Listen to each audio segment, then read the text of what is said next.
Okay, welcome to the Forbidden History Chronicles. Good to see you all here. Yay.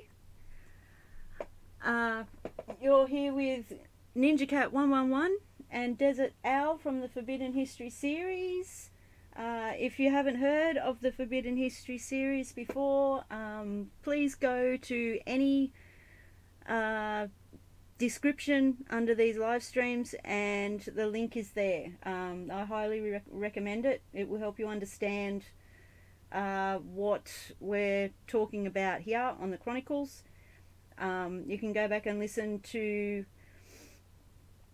the live streams that started at June 21st last year, 2018, and they're fantastic to listen to, and it's the truth, and yeah, just amazing. Okay, so here's a bit of truth. The signs of the times. In essence, Desert discusses the history of the world and how the unseen hand has been running it from the very beginning of time. who they are, and how they have founded all of the first great civilizations that are found all around the world, about who the giants really were, and the ancient Aryan caste and slave systems, the priesthoods, the anti-gravity V-manners, the Earth-based misnomered UFOs, which are man-made, the control of all forms of communications, commerce, religion, mass media, pseudo-politics, etc. It is the grand deception that is used to control all of mankind, and all instituted through the three main religions of the world in particular, used as their grand cover. Their cyber code has been revealed to him because he has become adept within the study of the ancient alphabets, communications, symbolism, religion, custom, law, cosmology and mythology, not to mention the fallacy of today's political science and pseudoscience in particular. He can also define the true nature of their warfare, their shell game of bringing one civilization up for their temporary use and then taking it down for the next 500-year generational cycle, as symbolized by the classical phoenix. Desert discusses the ultimate in mind control and ancient art, and the financial control, the secret societies and their blood occult rituals, and how they wage all wars throughout all time through the nations that they have created, which are all imaginations, plantations, and mere corporations. They have taken blood oaths to surrender their self-will and mind to their blind goddess, who has demanded our blood from the very beginning of time. They communicate to their minions through the movies, TV, and print media, while he can see, read, and interpret most all of it. It all says that they are using us for our ingenuity, for our collective constructive labour, for experimentation, and in the end they intend to kill us all. They have given us full notice of what they are doing and what they fully intend to do, while all of the general population, the sheeple, they merely go there to be entertained. The New World Order is the old world order from the beginning of time. There is a major cosmic natural disaster that is about to happen on Earth, and they know it, but they are cleverly leaving us in the dark. Hence the reason that they have built hundreds of underground bases all around the world, while they are leaving all of the people to remain unprepared, uninformed, and above ground, so that when it comes, the mere 5% who will survive above ground will die from the weaknesses and disease that has been generated from all of the poisons that they have been feeding us, from the chemtrails to fluoride in the water to tainted vaccines to fake food, etc., etc. They have enslaved us all by the clever means of deception, because we, most all, are their cattle, chattel, property, and because they merely wanted to harness our labour, what they always needed, which is what backs most of the world's currency through the birth certificate. But they are all through with us now. It is written in stone, as it can be seen written in the Georgia Guidestones. To know the truth is to be empowered and to be prepared. We may not be able to stop what has been done and what is about to happen, but the innocent and decent people on planet Earth deserve to know. And that was written by Dezert-Owl. I'd like to welcome Dezert-Owl to the program and say g'day to everybody listening. Hi Lynn, hi ya love, and a special hello to Mew. She's around, hopefully she's listening. She might not be able to access the chat, so yeah, much love to Mew and everybody. Welcome Desert. Hey Ninja, good to be here. I'm glad that things are working today. Didn't do too good on Sunday, but we keep swinging. We do. Babe Ruth had 2 records. He had the most home runs in his day, and he also had the most strikeouts. So go figure, right? He kept swinging. Yeah. If you don't swing, you don't get a hit. Yeah. I'm just thinking of the parallel with the getting this stream up and running. Yeah, perfect comparison. Yeah. Okay. All right. So we dropped off last time in our broadcast. Was a part of that program still preserved? Whatever we did, was that able to be preserved? Yeah, it worked. I wanted to clean it up a bit because there were so many issues, but I thought I'd better just leave it. Okay, yeah, well, but you don't have to put too much effort into it. Yeah. You're saying you have an editing program where you can cut out certain parts that are not really. Extra not really. All right? That's why I chose to leave it. Like I can chop it up and put it back together, but it's very time consuming. So. I see. Yeah. Okay. Well, very good. So today I want to start. I'm going to do symbolism again today, and also I'm going to start in the book of Scriptures and Myths, and the dictionary on Scriptures and Myths. So, and to start, I want to refer to a quote out of Ecclesiasticus in the Apocrypha of 49:16. And Adam was above every living thing in the entire earth creation. Adam was above everything in the entire earth creation. So he was the most superior ever made on earth. Yeshua, of course, the most superior in the universe. And of course, Adam was destined to fall because he was not the perfect creation in the sense from the physically he was, yes, but not according to the etheric or mental. That is Yeshua that came down and gave us his light. So Adam represents the earth, and Yeshua represents the etheric spirit. So with that quote, showing how it's acknowledged in here that he was superior, then I was reading this morning in my alphabetical continuation as I go through the alphabet and start over at the beginning again, keep going through this dictionary. Imperial reverence, a title signifying the acquirement by the individual monad or ego of the attributes of the higher planes.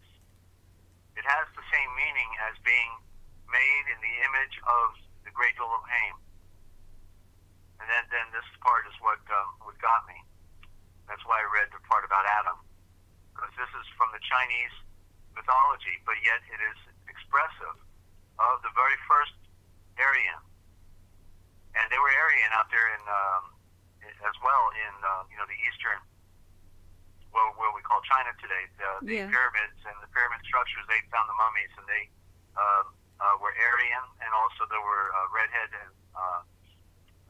as well, showing the crossbreeding between the children of Cain. So, having bestowed upon the golden personage the appellation imperial reverence, that's with the capital I, capital R, imperial reverence, it informed him of the manner of creation, of the divisions of the heavens, and of the earth, and of the yang and of the yin, of the separation of darkness from light. And so the imperial reverence is the title that's being given to Adam here. So let me read this again. Because, and if you can imagine golden blonde hair, white skin, blue eyes, here it is again. Having bestowed upon the golden personage, this golden, bright character, also known as the bright one, the appellation or name, imperial reverence, it informed him of the manner of creation. He was enlightened of the divisions of the sun, earth, and moon. That would include the eclipses, the cycles of the Mazzaroth or the zodiac, of the yang and of the yin, that which is near and that which is far, that which is within, that which is without, of the separation of darkness from light, and that all things were proceeded from an egg first formed in the water. Well, the egg that is formed in the water is the cosmic sea. The egg is the sun. You see, so what it's also saying here, what I've been saying, and I'm reading this for the first time. Yeah. And that all things were produced from the egg, first formed in the cosmic sea. That's the sun. All things came out from the sun. Confirmation again. And now, the truth of Atma Buddha Manus having entered through the involution into the consciousness of the ego, the knowledge of the process of creation, of the higher and lower planes, of spirit and matter, of science, philosophy, religion, truth, and negation, self and not self, etc., is made clear. And it is made evident that all things are, first of all, produced from a germ, or a seed, or an egg, the symbol of the sun, the infinite expansion of light from the fountain of truth. Okay, so that's a pretty powerful short definition there. That's beautiful. I already have something written down. Desert. Can I say it? Sure. Cool. You just made me think more when you mentioned the blonde hair, blue eyes, like the Aryan look, Adam. I've puzzled over it in the past, before I knew the truth, before I had any connection with the light, with the light from within. All the pictures are created by mainstream and the people that rearranged and created all the different versions of the Bibles and all the scriptures out there. All the pictures of Yeshua that they called Jesus have him with long dark hair. I don't know what colour eyes. So is that deliberate? Would he have had blonde hair? Would he have looked like Adam? Or would he have come not looking like that? In fact, you refer me to a scripture, okay? Now I'm going to, well, not scripture, but Bullinger in his commentary, I just read it over the last 2 days, so let me read this. That was perfect. He would have had blonde hair, blue eyes, and white skin. He would have been the classic Aryan. Wow. And so here, so if you'll notice all the stories about Yeshua or Jesus, that they never, all the followers, all the people, they never have blonde. They always have Aryan, but they always have black beard and black hair. And it's always long, like shoulder length hair, like all the heroes in those movies, like Lord of the Rings and all that sort of. Anyway, please continue. So it's called the Black Sun. Yeah. It's people take over the blonde Aryan, they put the black hair, and therefore that's sort of like putting the Middle East. Middle East was originally blonde as well. The Middle East was purely Aryan and Celtic, which were the fallen children of Cain. They were the two primary populations in the Middle East, but then they were supplanted with the Arabs, who were crossbreeds, and then of course with other cultures as well. So, but anyway, here in the appendices of Bullinger in the Companion Bible, amazing commentary he has in here. And so under Noah, perfect, he says the Hebrew word, now if you remember that it says that Noah was perfect in his generation, just like it said about Enoch and about Abraham, so there were several individuals that were clearly identified as being perfect. Yeah. And so here it says the Hebrew word Talmim. Talmim means without blemish, and is the technical word for bodily and physical perfection, not ethical. So it has nothing to do with what is in the mind, but specifically referring to about physical creation, okay, without blemish. In other words, in the essence of, as we're going to see further here, it's about being pure, a pure line.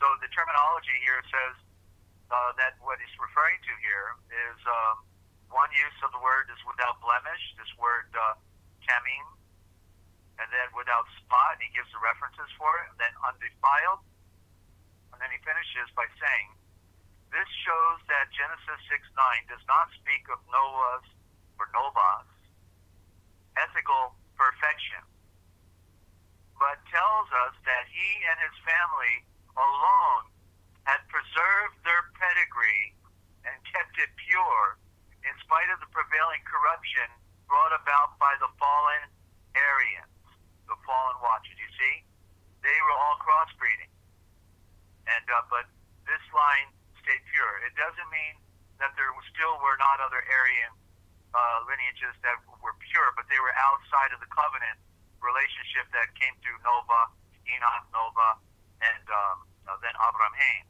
because there was a major Aryan culture, that still proliferated. But we're talking about the fallen ones, those who fell away. Of those who fell away to maintain the pure tradition and culture, they went their own way. They packed their bags, they headed on out. They're no longer part of the story. But so that's why Nova is preserved in this story, and so it's profound. I was absolutely astounded when I read that, because I had been talking about the Nazarene, that the Nazarene and that Yeshua came down this lineage, if you remember, right? And Yeah. that the Nazarene were the pure ones. There was a community of Nazarene. There was no town of Nazareth, and that they were the ones who maintained the pure line all the way from Adam. Do you remember me talking about that? I do. I'm trying not to say wow too many times. Okay. Yeah. Well, as I said, the Father allows me to see it, and then I ultimately get it. Yeah. He reveals it to me, yeah. and this is the pattern, because he wants me to trust what he's showing me. And so what we've been handed is part truth and part lie, and of course the truth is not part of any lie, and so we have to be like the Indiana Jones, the archaeologist, and do our own research and our own digging. And it's a major work, and only by total surrender to Yeshua, does the light fully come. We can get a little light that will hopefully lead us further down the trail into the greater light. The light is like a candle leading you down a hallway. But it's profound. What is the truth versus what the priesthood gave us, and the first foundation of unraveling the mystery is knowing that we're being lied to by the priesthood. Yeah. So yeah. Is that why? Is Go that ahead. sorry? Is that why? I can see a parallel with so-called royalty of today with their blue blood, like keeping it, their interpretation of keeping their family line pure. It's like copying. Yeah. Yeah. Yeah. Uh-huh. Yeah. Yeah, and they're the false Aryan line. In other words, they are all of them are descendants from those ancient Bekoresh or Watchers. They were sent out as agents to fulfill their part of the mission. Whereas the ones that are running our world, the unseen hand, we don't ever see them in pictures or on the news or in the movies. We don't see them. They are the unseen hand. Nobody gets to see them or knows where they live specifically, or who their names. We only see the agents. We see their agency. Yeah.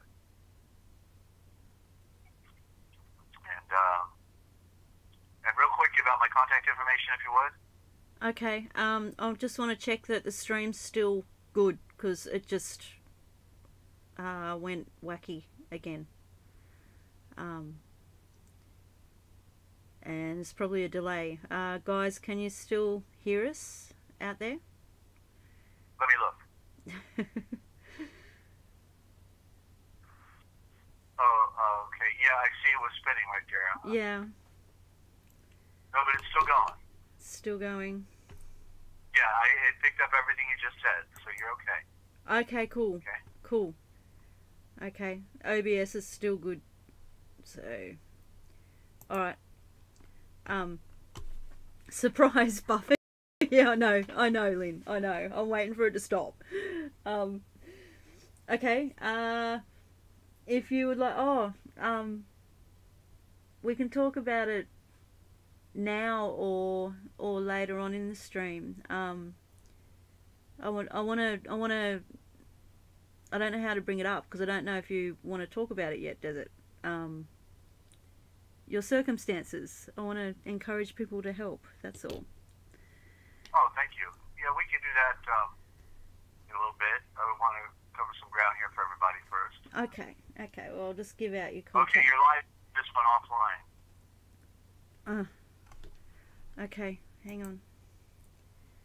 Nothing. Now it's back. Okay. Yeah, it's just the OBS is still hasn't stopped at all. It just keeps. Yeah, don't turn it off until it's on the red line. That's all. Yeah, let it do something. So good. We're back on. We didn't lose it. Totally. And have no idea what's going on. So, okay. So go ahead and give out. That gives my voice a break for a second. And, okay, we'll see how it goes. All right. We can always restart. Okay, so if you would like to donate to help with the transliterational project that Desert is doing, it's a big how does Desert put it? It's a big work that he's been working on for most of his life, and he's finally able to complete it. So if you'd like to help, any size donation, you can go to www.therealpublicradio.net. Again, that's www.therealpublicradio.net. All information, contact details are in all the descriptions on these live streams. When you do that, you will receive 3 PDFs. One is a copy of the Real Da Vinci Code Etymological Dictionary written by Dezert-Owl. Another one is a sample of the original Gospel. With a more up-to-date version of the dictionary at the back of it, and the other one is the Book of Wisdom. They're all great reads, and they help. You need to see and read it for yourself to see the big picture and get a better understanding of the truth. Desert also loves being interviewed, and is happy to take your call. We can do it live, but I don't know how well it would work tonight with the shenanigans. Oh, okay, it just came back. Got a green line. Yay. Yeah, we can take live callers, or you can call Desert outside of the program on 608-566-7295. That's 608-566-7295. If you're international, just add a +1 at the start. And you can also Skype him on Free America Radio. That's all one word. Free America Radio. And I think that's it. You good to go, Desert? Or will I start doing a little whistling or singing or something? Thank you. Thank you. Okay. So, Eden. I've got 2 definitions on Eden, the Garden of, out of the Dictionary on Scriptures and Myths. The Garden of Eden, symbolic of a condition of the soul upon the Buddhic plane.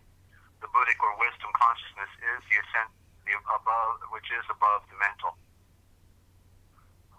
Wisdom consciousness, which is above the mental. And Yahweh, who is the great Elohim, planted a garden eastward in the east, in the Eden, which is the atom. The east, what is in the east but the rising sun? And there he put and the word east is a form of the word breast, and of course breast is what nourishes us. So it's all in the words. And there he put the Eshan. That's where he put the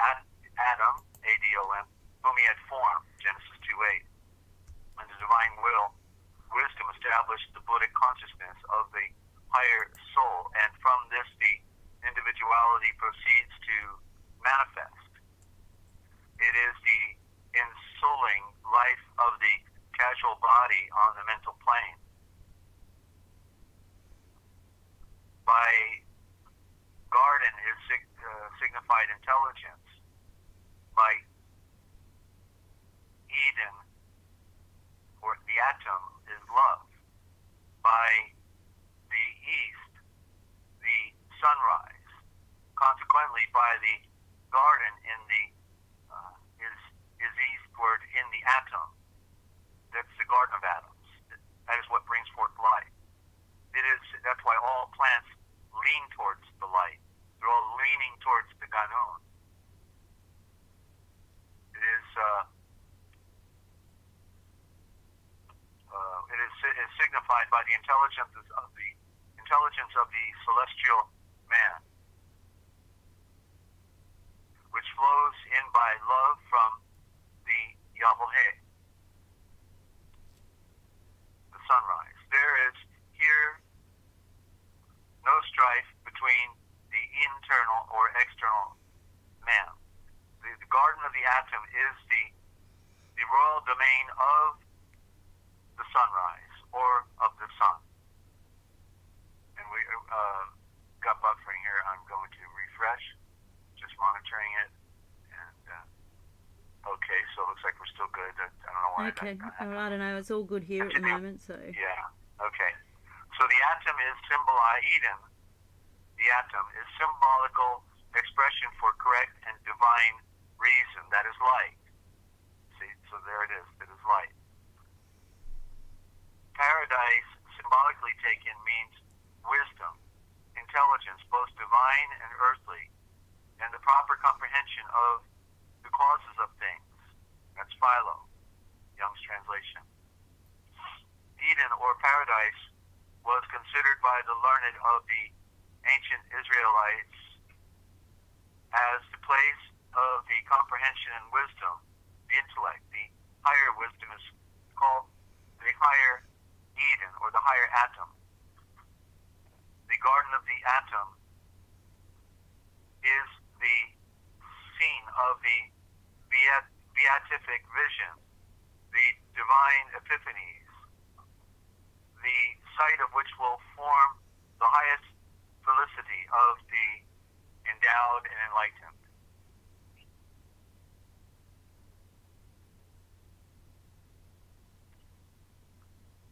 The source and motive of progress is a sense of want and shortcoming.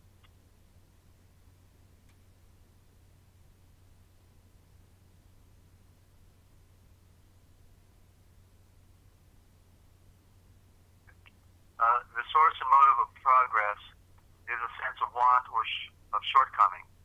It is the very voice of truth which confesses imperfections and yearns to rise. This true and humble sense of actual imperfection is provoked and kept alive by a vision, an ideal of possible perfection which haunts the secret soul of the Ashan, the man, in which is a relic of the atom. In man, something, be it a memory or an anticipation, actual attainments of earthly life, and stimulating him to seek a more perfect and higher condition.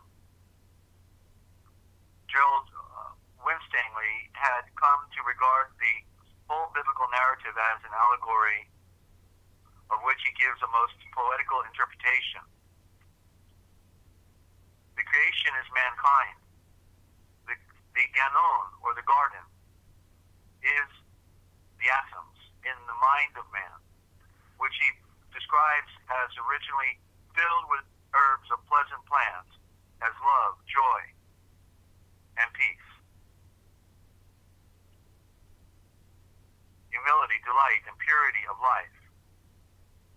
The serpent he holds to be self-love, the forbidden fruit to be selfishness, following the promptings of which the whole Ganun, or garden becomes a stinking dunghill of weeds and brings forth nothing but pride, envy, discontent, disobedience, and the whole actions of the spirit and powers of darkness. So it's clear by that duality there that there is a garden that is pure and unadulterated, right, Ninja? Yes, very clear. Right, but it's not down here. It's No. not down here, right? No, no. Yeah, yeah. This is the lower garden. Yeah. It was beautiful until man got a hold of it, right? Yep, now it's ruined. Mm-hmm. Yeah. It destroyed the lower garden, and so we have to go back to the light. So that it's a profound analysis right there. Yeah. And that's why we have to hear these things, to see things and think deeply on them. Eden, here's the second one. Eden River with 4 heads. Okay? Symbolically, the river of the atoms, the river of light, is a channel of communication from the Buddhic plane to the lower quaternary, 4 elements. They lied to us about the 4 elements. It's matter, water, light, and oxygen. Those are the 4 elements. The first head, that's the main river, the river of light that parted into the 4. The head is the Fei Shan. That's the mother's light. The Fei is the mother.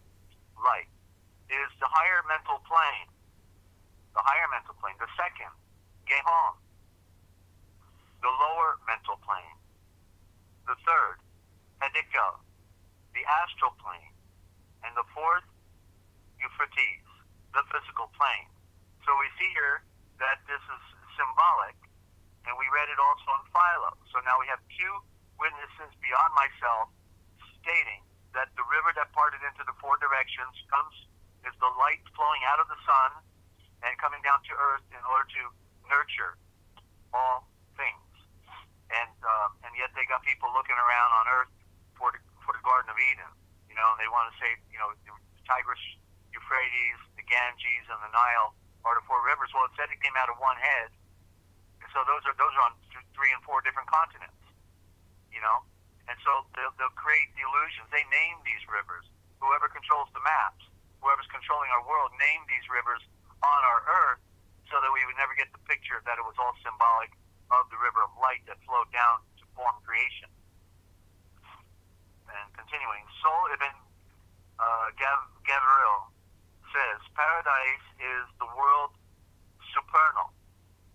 The river going forth out of the atom is universal matter. It's the purest matter. It's the purest element. Light is the purest element. The first element is light.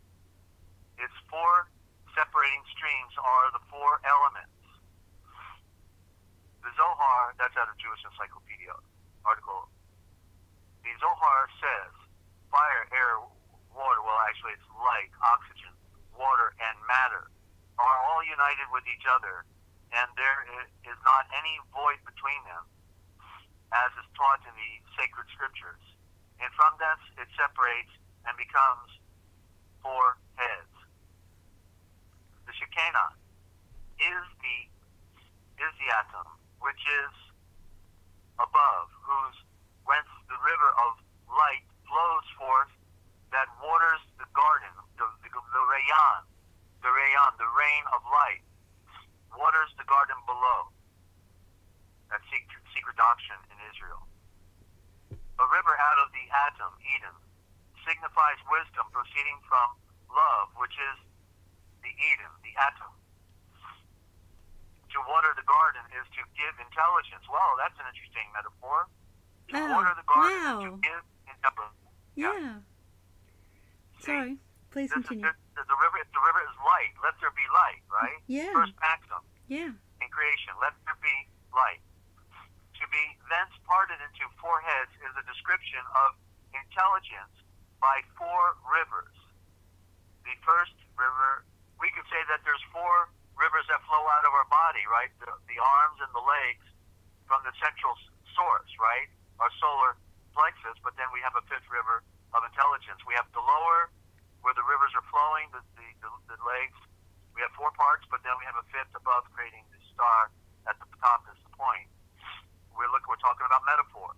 Yeah. Okay? Yeah. The water garden is to give intelligence. To be thence parted into four heads is a description of intelligence by four rivers. The first river, or Phashon, signifies the intelligence of the victory of light in originating love. The second river, Gihon, signifies the knowledge of all things pertaining to excellence, perfection, and truth, or to travain love and the victory of light, faith. That related to Phashon hath respect to the will, that to Gihon to comprehension, and the river Hiddekel to is for reason, or the clearness and perspicuity of reason. And the Pharath, or Euphrates, is science, which is the ultimate. Then the ultimate would have to be communication on the first instance, or terms. Here it says term, which means words or communication. And so now we have four witnesses, myself, Philo, and two separate sources right here in this definition. Two separate sources.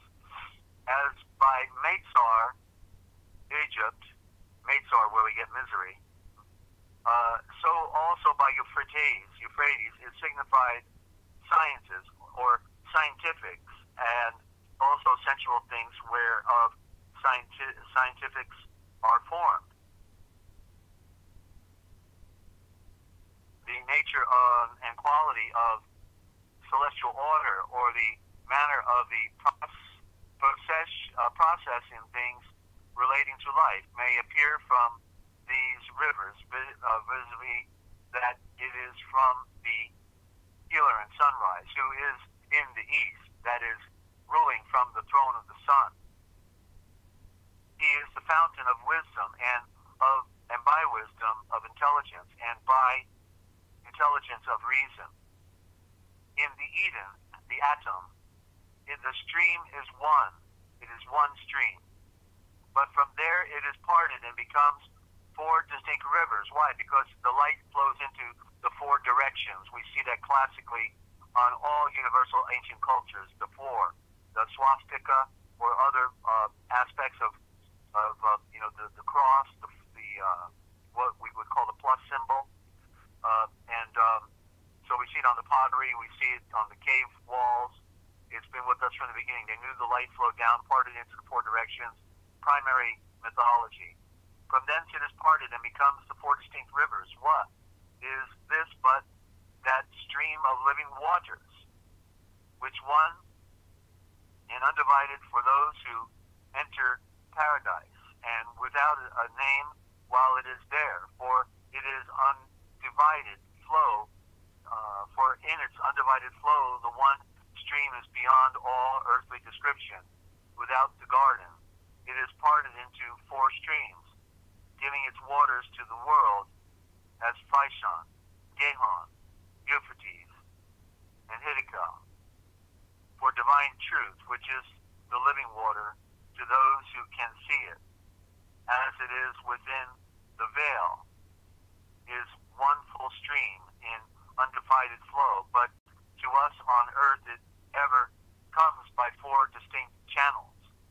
It may be said in general that there are four sources of truth, but four, but it's the same truth. It doesn't mean there's four truths. It means that the truth comes in the four directions, but four which are accessible to men. First, intuition, by which we get an acquaintance with ethical or spiritual things.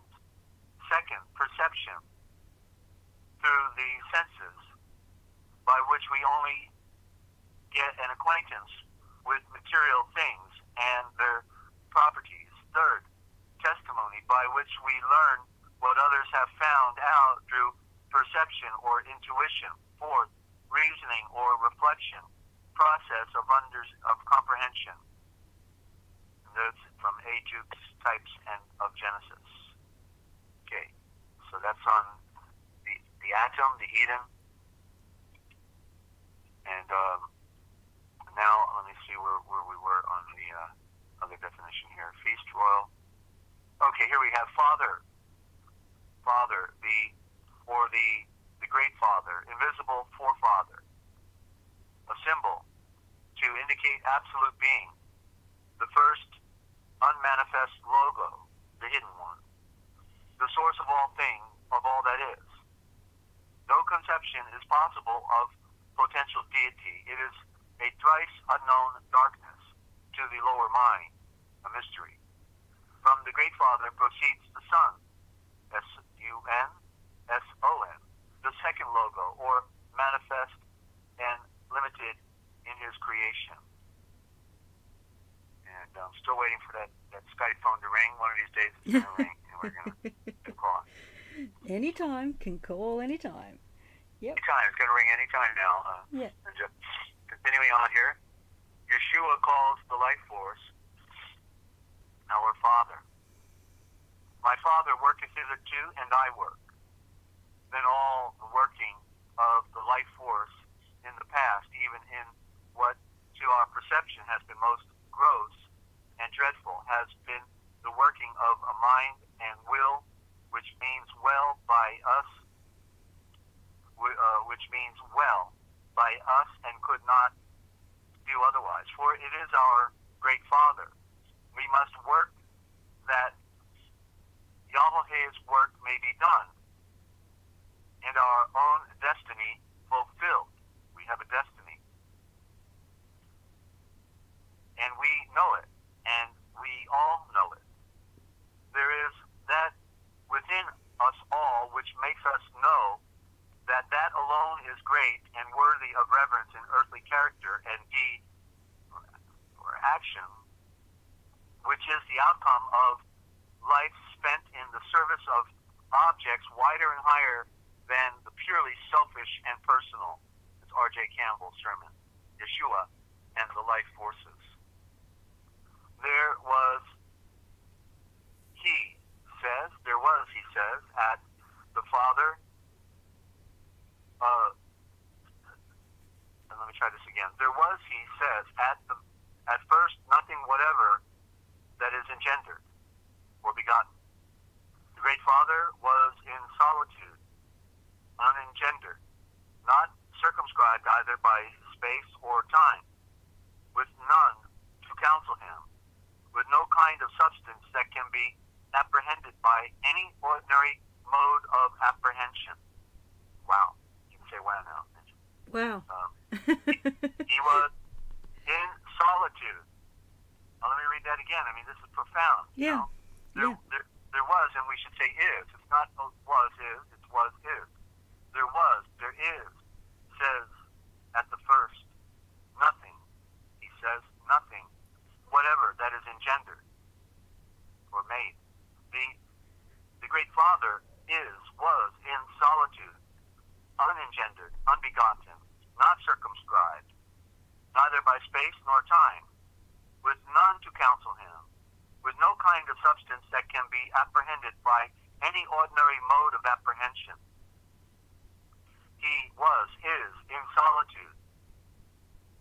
Yeshua is his agent. You see, we have to make distinctions about the Great One, because he is still, as it is described here, and the universe came out of his side, so that outside of him could be formed what we are dealing with in the cosmic realm. And Yeshua is the active agent for the Father. He is the Father for the Father. He is in solitude, as they say, quiescent, and reposing in himself alone. But inasmuch as he had the faculty of generation, it seemed good to him, at least, to bring to birth and to put forth what he had within himself that was fairest and most perfect, that which is first. For he was no lover of solitude, for he was, the writer says, all love, is all love.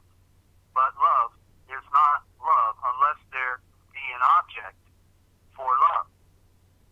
This comes from Hippolytus, Refutation. I have a question. Okay. So, I'm just trying to comprehend what it would have been like before the universe existed. Yeah, I'm just trying to comprehend that. Like, before the universe came into being? yeah. Like, okay, these are probably unanswerable questions, but I've thought about this before, but not like when I was little. I used to have these sorts of questions in my head. Would there have been another universe before ours? It's just so hard to comprehend. Well, it's not likely he'd make another universe.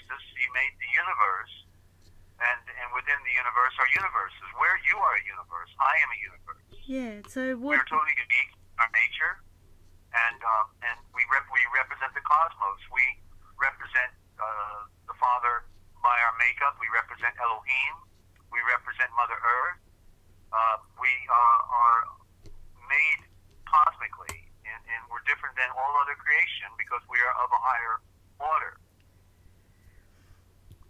Okay. I'm just thinking how lonely the Father would have been before he made the universe. That's well, certainly. Yeah. Certainly, there's the element there that it was that he wanted to give to a creation. He wanted to bring forth, you know, to love something. Yeah. It's, you know, to the idea of always was, always will be. You know, the good news is that we have a great Father who is actually all loving and good. Yeah. On top of powerful and do anything. So, I mean, we think we could have ended up with a deity or not the right word, a God. Yeah, I know what you mean. Word, yeah. Great Father, like that you know, wanted to hurt people or just play with them as toys, but instead he wanted to create a royal race like himself, great like himself, to transcend, willing to die to this world, to the illusion, and to put on the eternal, you know, and be like him. So that is really the profound nature of this universe. We see all the negative, we see all the bad, but yet we know that the one who made all things is the ultimate love, the ultimate perfection, the ultimate excellence. You know, words cannot begin to describe. And Yeshua, therefore, is his image, and then so we put on Yeshua to be one with this image and become only loved seed. There's the pure seed line in Yeshua. I can't get over. There's still a debate today about what the seed line is. You know. Yeah. And there was I've seen it around YouTube. Yeah. Yeah, they don't get it. You know, there's the flesh of creation that is the firstborn, and it has to be born again into spirit. That's all. It's very simple, and so we have a work to do, and you know, these things about the nature, the real nature of Yahweh, that's the imponderable because it's beyond our comprehension. But what's in this universe, what is in this realm, is comprehensible because everything symbolically carries a message. It is to be read, and then we can know the way back home. That's all it comes down to. Then wherever we go, when we leave here, certainly, you know, the window becomes 10,000-fold, whatever compared to what we know from down here. When we finally have the good fortune of you know, the destiny of reaching the other side, then he became, or to use an axiom, he became like us, so that we could become like him. So what does that mean to become like him? You know, he is still the great one, the great Father, not to meaning that we become. You see, there's a wall of inability to comprehend what happens when we go. Just that we are like him in spirit. In spirit, you see, the quality is what makes it, right? Forgiving, being gentle, loving. Yeah, that's it. I was just right? going to say the same thing. Like, even though we have no clue what is beyond what we can comprehend here, like you were saying, we can know that it's not going to be awful, it's not going to be frightening, it's not going to be any of those things. It's going to be amazing and unlike anything that we can wrap our heads around, just because we can feel it and know it here. It's the one thing that we don't need to see in this world to know. Do you know what I mean? Like, do you know what I mean? Yeah, it's yeah. I hope I explained that right. Like, I don't know. Yeah, it's what got me here doing the Chronicles and interviewing a man named Dezert-Owl. The feeling and the knowing, and yeah, just knowing that whatever it is, it's going to be absolutely amazing, and amazing is probably not even a big enough word for it. But yeah, Right. please continue. Okay, thank you. I'm trying to remember where so I got two definitions here, and I'll do the first short one because I don't know if that was included in this. Head, or living without a head, symbolic of spiritual condition in which the mind is superseded by intuition of truth. The 16th good land was the land by the floods of the Ranga, where people live without a head. This is a state of the soul, signified a condition receptive of a flood of truth from above, whereby the process of intellect may be dispensed with and pure thought, the spiritual impress of reality, that which is self-evident, be substituted for the mind. So that's sort of like what we were just talking about, in a way. That's from Eastern philosophy. So healing.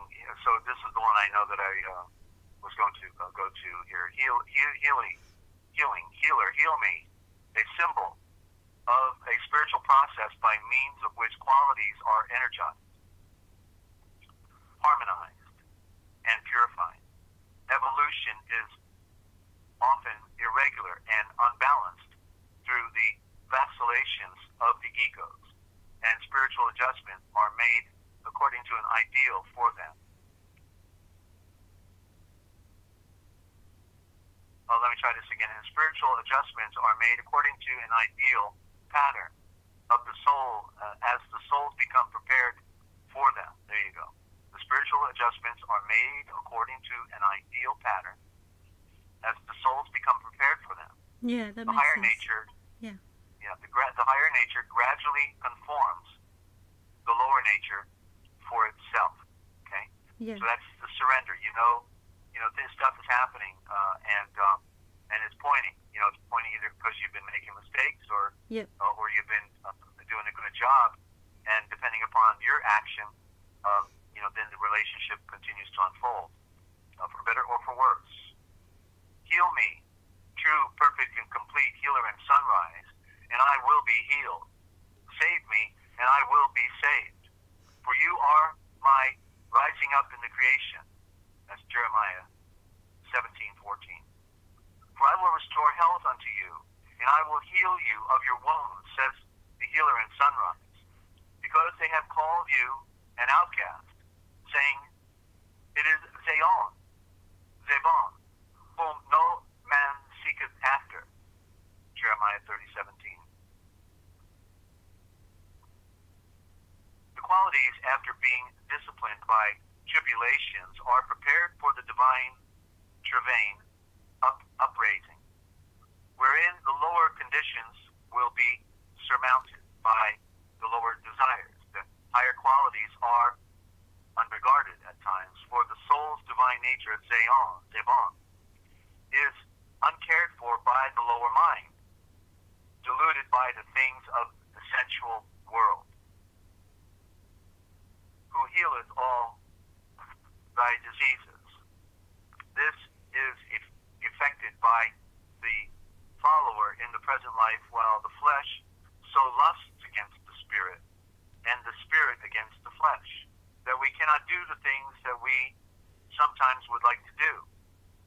Galatians 5:17. That is why we have to die to this world. Whilst also another law in our members wars against the law of our mind. Romans 7:23. Whilst to will is present indeed for us, but not how to perform that which is perfect. Romans 7:18.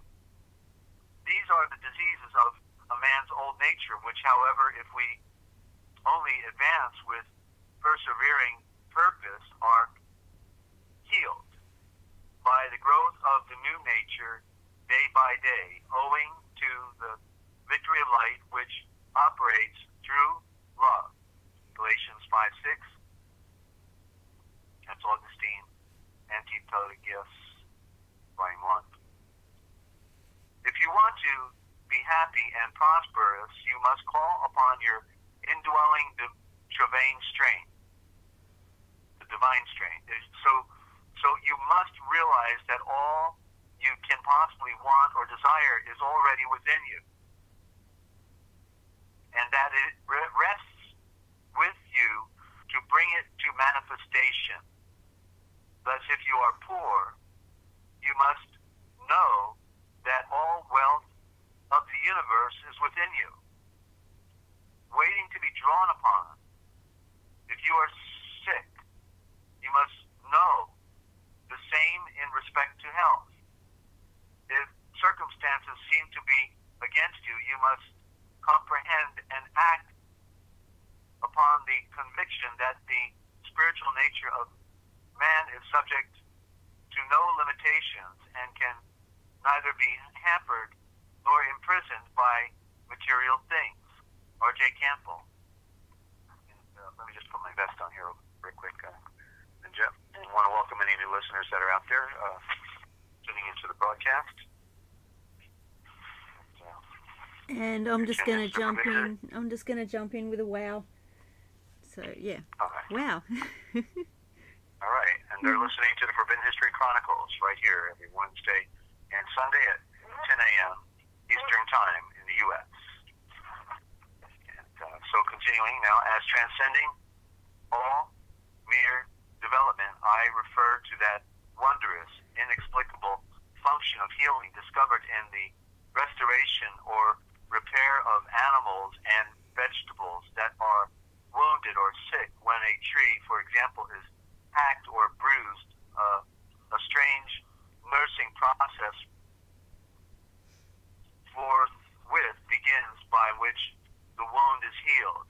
A new bark is formed on the edges of the wound. By what method no art of man can trace, the dead matter is thrown off, and a growth inward narrows the breach till finally the two margins meet and the tissues interweave and not even a scar is left. So, in all the flesh wounds of animals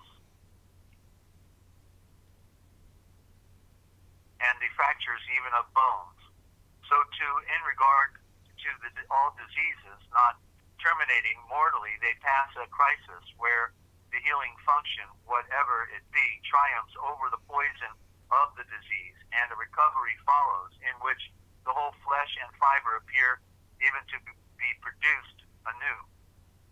Regarding the body as a machine, and taken as a merely material organization, it is plainly impossible for it to heal in this manner and repair itself. The disordered watch can never run itself into good repair. In machines, disorder can only propagate and aggravate disorder till they become a wreck. That's in regard to machines. Whatever, and that's how we act in our world.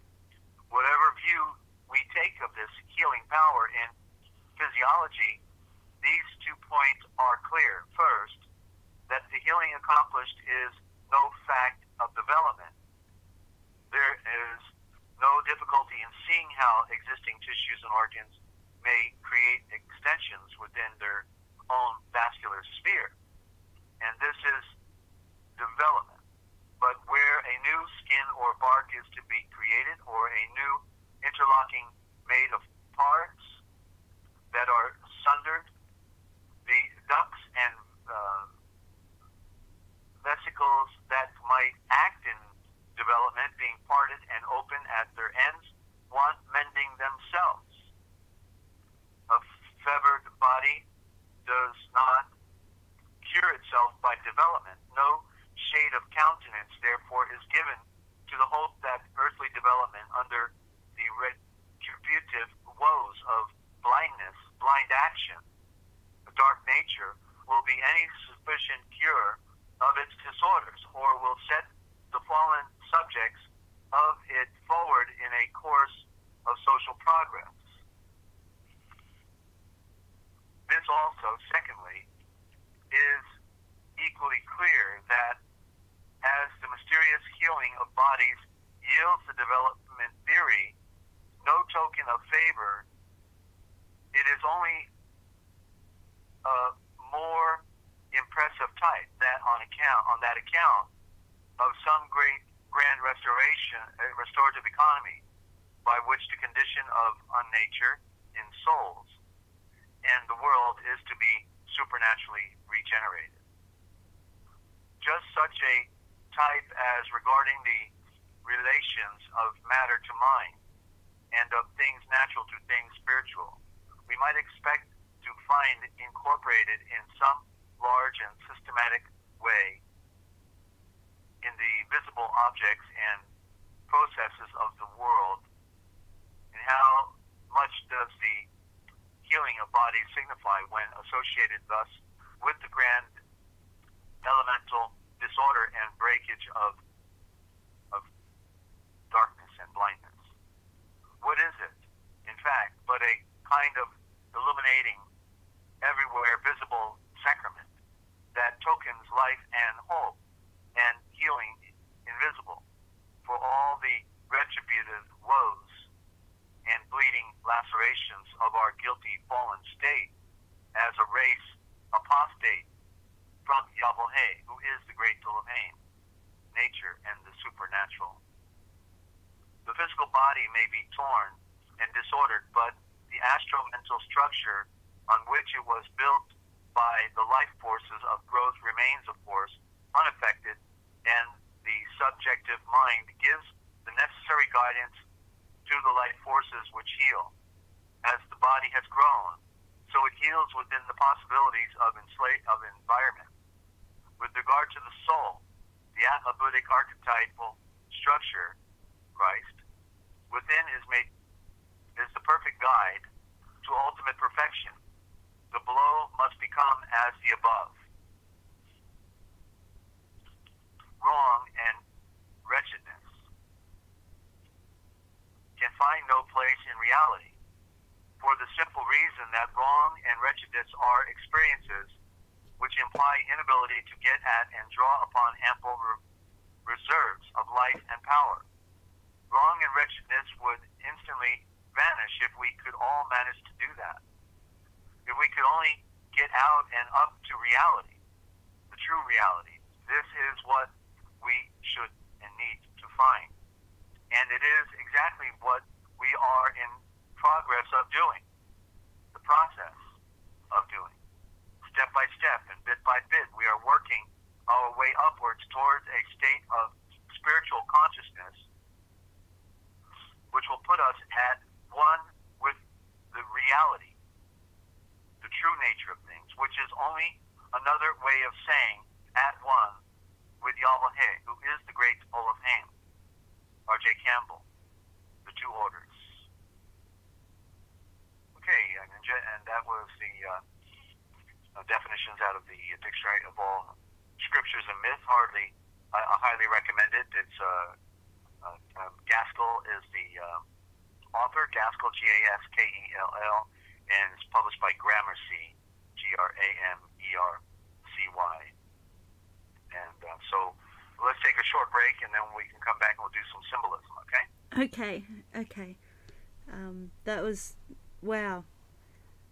yeah, just wow. I'm a little bit speechless at the moment. Yeah, it feels like forever when streams don't work. Like, it feels like we've been waiting forever to get back on the air again. Okay, so we will be back in a few minutes for part 2 with the symbols.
Okay, welcome back to the Forbidden History Chronicles for part 2. You're here with Ninja Cat 111 and Dezert-Owl from the Forbidden History series YouTube channel. The link is in the description on every Chronicles live stream. I forgot to mention before, if you can't afford to donate to the Transliterational Project at www.therealpublicradio.net, you can contact me via email. Desert is still getting his computer up and running, so my email is also in every description on these live streams, so you can contact me via email to get your free PDFs. So yeah, if you want some and you don't have enough money to donate, you are welcome to the PDFs. They're very handy to have. And Desert also takes callers. We take live callers on the program, or you can call Desert outside of the program if you have questions or just want to have a chat, on 608-566-7295. That's 608-566-7295. If you're international, put a +1 at the start. And Desert can also be contacted on Skype, which is Free America Radio, all one word, Free America Radio. I am not techie with Skype, so if you want to call into the program, just send Desert a text and he can call you, and that's how we can do the group conversation. So I'd like to welcome back Desert Owl. Desert Owl, you good? You back? You good to go? I'm back. G'day. I'm noticing on all the graphics that they're all blurry. Do you know what is causing that down there? Are they? That might have been the issues we had at the start, because they're Okay. fine. They're fine here. Hang on, I've got it on the OBS. I'll just have a look. Yeah, they look okay here, like on my channel page. The quote and the that you play for the break time. Yeah, and even they're clear. Like the dollar bill and all of it. That's weird. That had to distorted. be that had to be when we were having issues at the start, because they're clear here. So I see. yeah. Well, it comes through though. It's coming through all blurred. Even the eye right now, the eye, which is that blue above the pyramids, all of it Wow. blurry. So just take note of that. It's I something might, to do with the bit rate, perhaps. Yeah. It's weird because I haven't changed anything, and it's clear on this end. I might go back to the. You'll have to review it and look at it, later, and you'll see what I'm talking about. Unless Is it worth keeping up there? Is it like is it uncomfortable to look at like that? Because I don't know. Well, you wouldn't want to read it, some of the quotes, because they're very blurry. So it's in other words, if everything was a 10, the way you normally do it, I would say right now it's at least a 5. Okay, because I can change it. I can change it back to the flowers, and it might be a bit more comfortable on the eyes. Well, I don't know. It don't matter. So I'm gonna go ahead and just do a little definition here on the swastika. Then we'll call it a day. Okay. And so the swastika, one of the oldest and most complex of symbols. This is connected also with the four, the four rivers that branched off from the sun. Okay, it's the symbol of the four rivers, actually. The swastika on the oldest and most complex of symbols, one of the oldest and most complex of symbols, prehistoric and universal except for parts of Africa and Sumeria, found extensively in all Asia and in the pre-Aryan Indus Valley civilization, used widely by Jaina, Buddhists, and devotees of Vishnu, general in pre-Columbian America, both north and south, frequently used among the Hittites and found on pottery in Cyprus and Troy, appeared comparatively early and in Central, West and North Europe, Iceland, Lapland, Finland, and pre-Christian Ireland and Scotland, and with the Brigantes in England, when it was associated with the pagan Bridget or bride. The swastika did not occur in Maitzer, Pseudo-Egypt, until a few centuries BC, and not all in Central Africa and Lower Mesopotamia, but it has been suggested that the four-faced Horus and other four-faced gods were a swastika symbol, while Count Goblet de Avelia suggested that the swastika and the crux ansata and the winged discs were basically the same symbol. There you go. We're basically the same symbol because we're all symbols of the sun, and therefore mutually exclusive, and divided the ancient world into two zones of symbolism, so that the swastika predominated, and in the whole Aryan world except Persia, the crux ansata and the winged circle never succeeded in establishing themselves in good earnest. As an ancient symbol of the Aryans, it has been thought to be an iconic representation of the supreme divinity, the sun, which is a symbol of the supreme divinity, not the supreme divinity, and Daios, the sky god, and it is most generally accepted as a sun symbol since it frequently accompanies the solar disk. Its exact symbolism, however, is unknown. Well, it's already been described. How can it be unknown? And it has variously been suggested as the revolving sun. That's right. The radiant. It is also the light particle spinning down to Earth. The radiant wheel of the noon sun, the sun chariot, the pole, and the revolution of the stars round it. The four cardinal points, the four quarters of the moon, the four winds and the four seasons, a whirlwind movement, the motion of revolving round the world, the center, creative force in motion, the generation of the cycles, the revolution of the wheel of life, the cross as the four quarters over which the solar power revolves, converting it into a circle that is circling the square and the squaring of the circle, the cross as the vertical and the horizontal lines depicting the spirit and matter and the four grades of existence. It is also suggested that the swastika is a conventionalized earthly form of two arms and legs. I was just talking about that earlier with regard to the four rivers. Yeah. Okay, there you go. Yeah.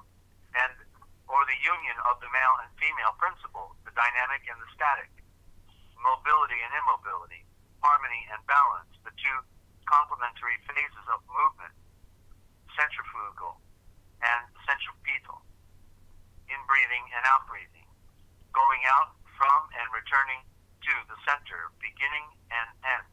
Again, it is suggested as a version of the labyrinth of water in movement, or a possible representation of forked lightning, being a combination of the two Z forms of lightning. You can imagine putting a Z intersecting with another Z, and then it's another version of the swastika, or the two fire sticks and the whirling movement of the fire wheel, or the two bent sticks carried by the Vedic queen Arani. There you hear the word Aryan. Yeah. To produce fire. Or the Kabbalistic Aleph, symbolic of the primeval motion of the great breath, whirling chaos into the creative center, or the Scandinavian sun snake in double form. And there's the symbol of NASA also with the serpent tongue right there. Others think that the swastika was formed by the crossing of the meander, or as a variation of the Tau cross. It has also been suggested as a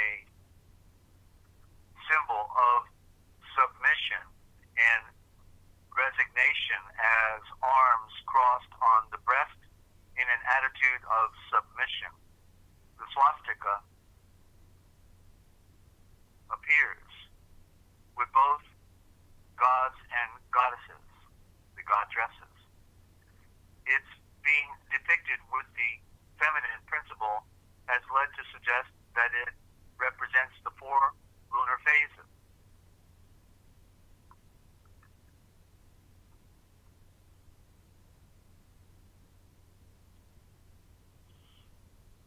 But it is associated mainly with solar and generative symbols such as the lion, ram, deer, horse, birds, the lotus. It is found on altars, figures, vestments, urns, vases, utensils, pottery, weapons, shields, dresses, coins, and spindle whorls, where it is thought to depict the whirling movement of the spindle drill.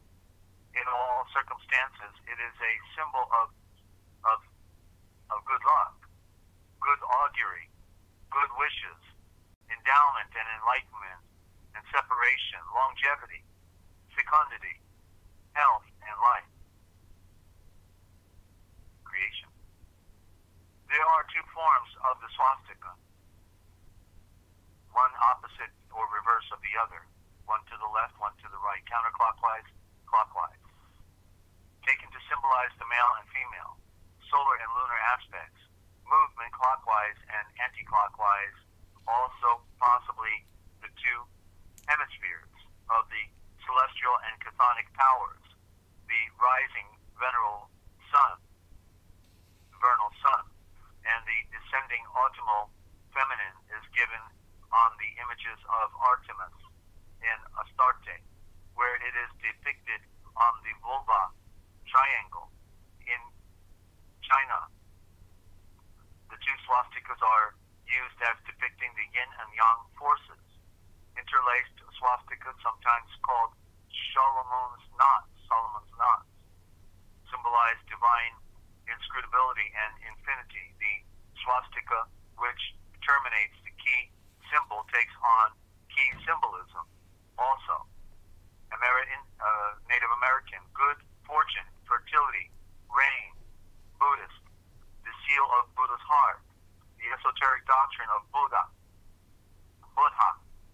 the round of existence, one of the 8 auspicious signs, and appears on the footprint of Buddha. Celtic, good luck appears with thunder gods. Chinese, the accumulation of lucky signs of 10,000 effigies. It is an early form of the character Fang, that's a serpent, which denotes the 4 quarters of space and of the earth. Used as a border, it depicts the one Su, the 10,000 things of continuities, i.e. infinite duration without beginning or end, infinite renewal of life, perpetuity. It also symbolizes perfection, movement according to the law, longevity, bottle game, endowment, enlightenment, and separation, perfect augury, perfect wishes.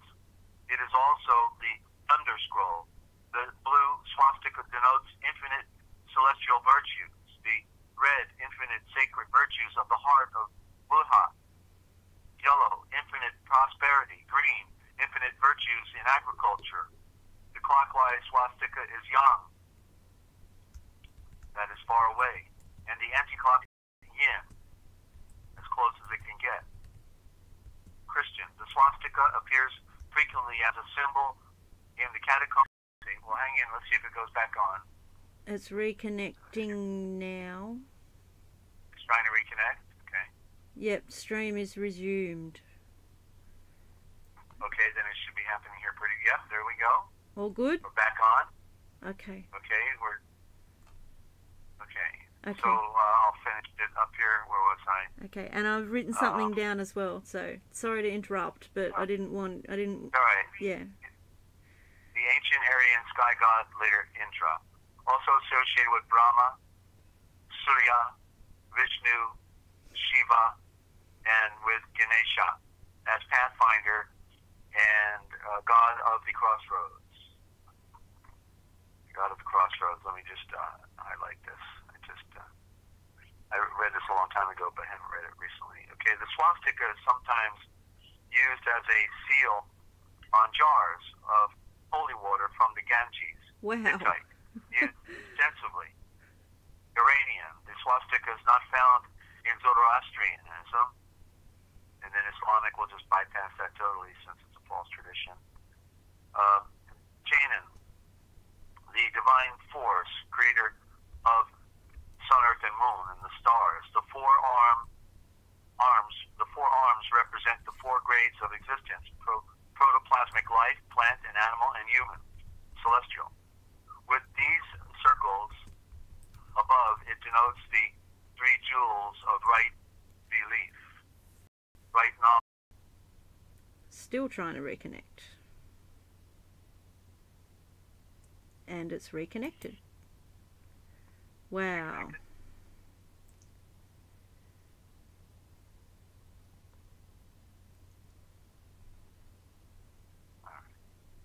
I don't know. Will we worry about refreshing or... I'm refreshing, but nothing's happening. Okay, it looks Does like... it say your stream? Does it say your stream? It says it reconnected, and I haven't stopped streaming through the OBS, but it's completed. Live now, like, offline. yeah, it says stream complete, but it's all it's gone now. It's gone. Okay, why don't we just take it there then? And we covered enough. And okay, okay, thank you. Can I just say what I wrote down to you? You made me think of the four-leaf clover, like in nature, and you were talking about good fortune and all that sort of thing. And I was so looking for finding the four-leaf clover, then you found your lucky charm, right? Yeah, I have one in a little plastic thingy from when I was about 7 years old. Yeah, it got put in a little hard plastic thing and preserved. Yeah, I still have it. Yeah. So you have clovers down there as well, right? Yes, we do. Yeah. All right. Yeah. I grew up with them in New Jersey. They're all over the ground. So we were always looking for the four-leaf clover. I love certain time of year when the clover goes berserk and overtakes all the grass. I love sitting there looking for four-leaf clovers. Yeah. Right. Okay. So it says we're live again, but you might as well just turn it off because we don't know if this is a new broadcast or what, right? Yeah, it's behaving very strangely. And it says 0 watching.